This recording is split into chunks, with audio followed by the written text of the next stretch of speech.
If you can learn from other people's failures, you can find success a lot easier. Rockstar and Studios can help us understand the failures that happen to startups so that you don't do those yourself. Kevin Rutkowski, this is Rockstars, KFWB News Talk 980. Andy Wilson's the CEO of Rexter. First, Rexter is all around the idea of making sure you're in touch with the people you need to be in touch with. Helps you manage that whole process. It's called the CRM package. Who cares about that? Just go check out Rexter.com. Now, Andy also, he is an expert around early stage startups, and he also helps them raise funding. Did I get it right, Andy? Yeah, that's correct. I have the battle scars to show it. Started lots of companies, been on the board at the time, and you're asking about lessons learned. I like failures. Let's failures. Go Okay, let's go to failures. Let's go after, in startup mode, what are some consistent failures do you see startups doing going, oh no, you're about to hit a brick wall. That's a train wreck. Don't do it, but you see it. Like what?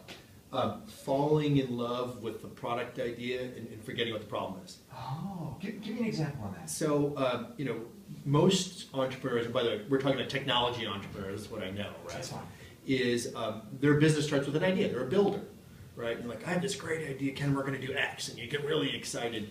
And then you start getting into the market, and you find out, well, maybe the market doesn't really need X, they need Y, right? But you've already fallen in love with your idea, and so you stop listening. And you have to figure out, even though your idea may be right, if people aren't ready to buy it or engage with it or do something with it, it's not going to succeed.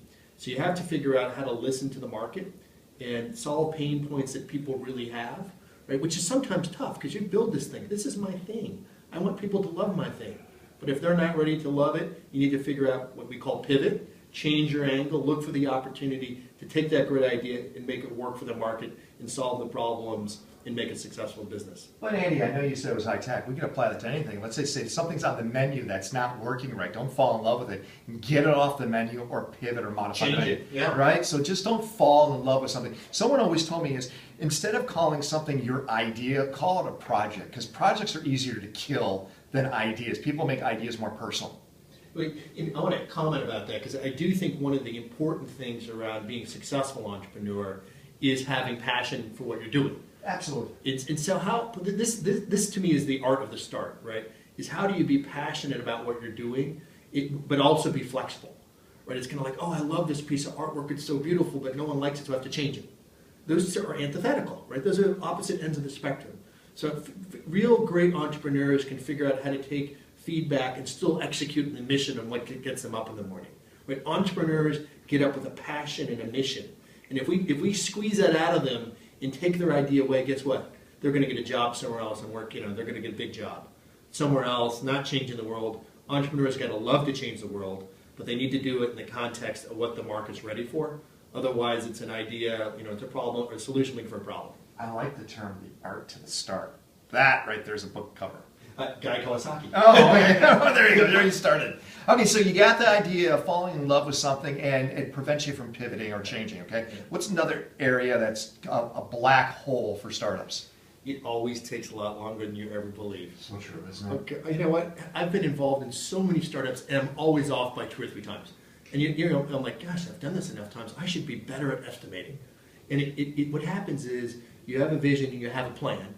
And then reality happens, right? You learn stuff you never thought you would learn, and we never leave time for that, right? Oh yeah, that didn't work the way, or the interface didn't work, or people didn't get it, and I had to go rebuild the whole thing. So what happens, right? One is you could run out of money, right? You need the resources to go, so that's always a challenge.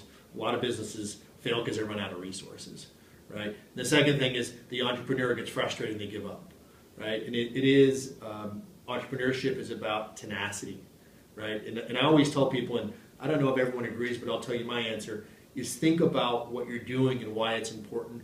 Execute the mission. When I don't start businesses, I execute missions, right? And I think my mission around Rexter is saying great ideas only happen with great people, right? And so, yes, you call it a CRM system. I call it a way for great ideas to happen. I like that.